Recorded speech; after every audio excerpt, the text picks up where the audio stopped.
Jā, apsveicu jūs visus ar to, ka es esmu nodzīvojis jau 3. nedēļu Somijā. Šodien ir kārtējā svētdiena, kad ir nedēļas apskats par to, kā tad ir gājis un kas te notiek šeit Somijā. Tātad par to, kas šodien ir paredzēts manos plānos. Šobrīd dodos uz veikalu. Es izdomāju, ka es gribu kaut ko garšīgu uztaisīt sev. Es izdomāju, ka es gribu ķīseli kaut kādu saldo. Bet, lai to visu panākt, man ir vajadzīgs dažs piedevs ir. Tāpēc šobrīd es centīšos aiziet uz veikalu un iegādāties šīs sastāvdaļas. Lūk, par to, kāds mums šeit ir laiks.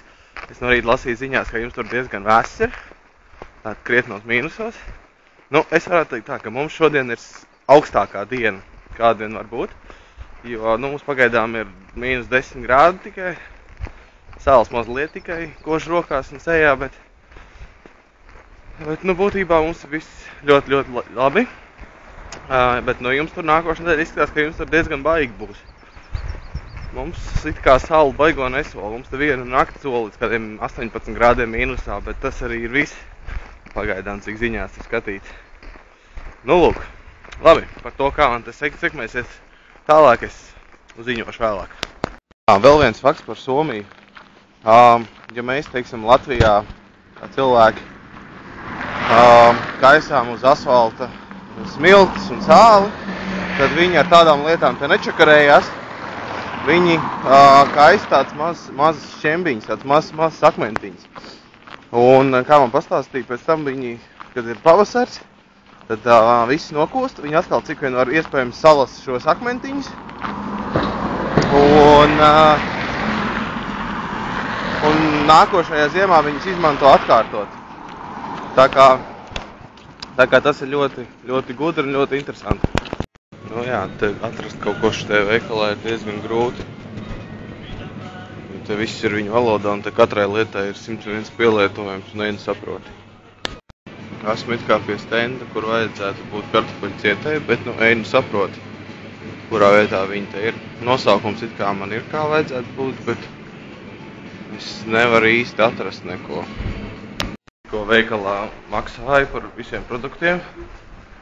Un maksāju ar karti. Tā kā man vajadzēja vadīt iekšā pinkodu, es galvenais ievadu savas vecās kartes pinkodu un šo pasaka, ka nekas nenotiek. Un es nesaprotu, un es vadu otro reizi.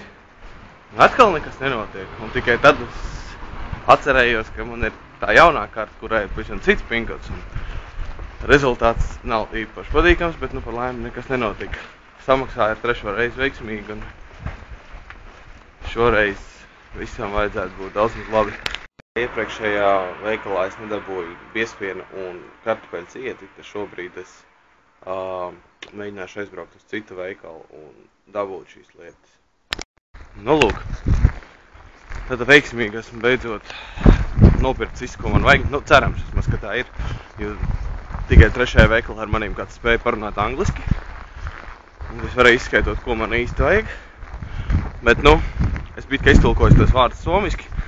Bet, viņi veikalā par manīm pasmējās par to.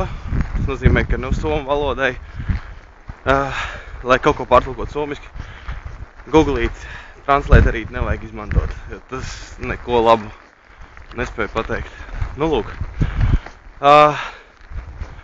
Tagad došos mājās un beidzot uztaisīšu to, ko es esmu izdomājis.